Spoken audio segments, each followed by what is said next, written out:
Today I'm going to show you how to transfer your Gcash account to another phone step by step.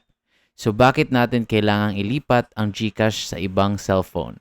Well, maybe nawala mo yung old phone mo or nasira or baka meron kang bagong phone and gusto mo lang ma-access ang Gcash doon. And by the way, if you're new to the channel, please don't forget to like, subscribe, and click that notification bell para updated ka sa mga helpful tutorials like this. Okay, let's start. Step 1. Open your Gcash app sa old phone mo. Log in using your 4-digit MPIN. And once you're logged in, punta ka sa bottom right corner ng screen.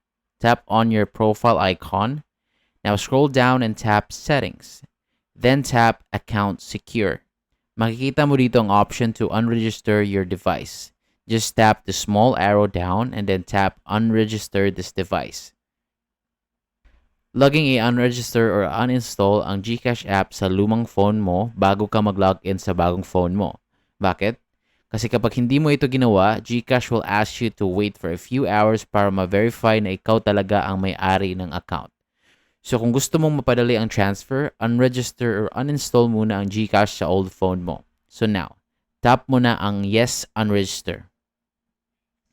After mo matap ang unregister, Gcash will ask you to take a selfie for verification. Make sure you're in a well-lit area. Tanggalin ang face mask, salamin o anumang sagabal sa mukha mo. And once you're ready, tap mo lang ang Next, then follow the instruction. Just blink your eyes to scan your face. And that's it.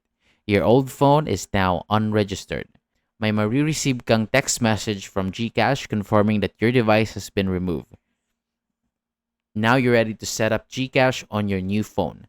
Alright, now let's move on to your new phone. Step 1. If wala ka pang Gcash app, open Google Play Store or App Store, then search for Gcash and tap Install. Kung meron ka na, just tap Open.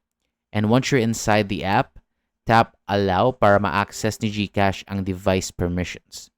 Now enter your Gcash registered number, then tap Next.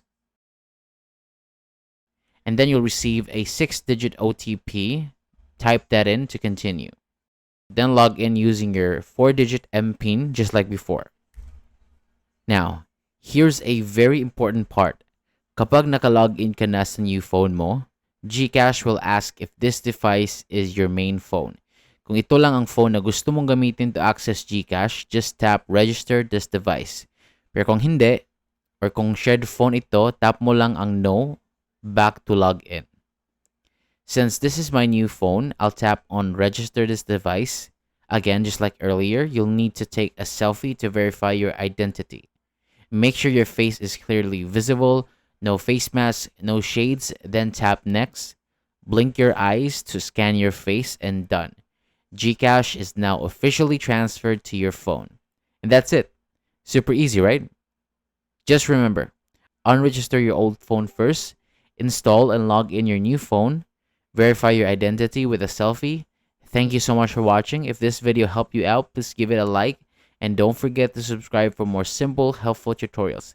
See you on the next one. Ingat.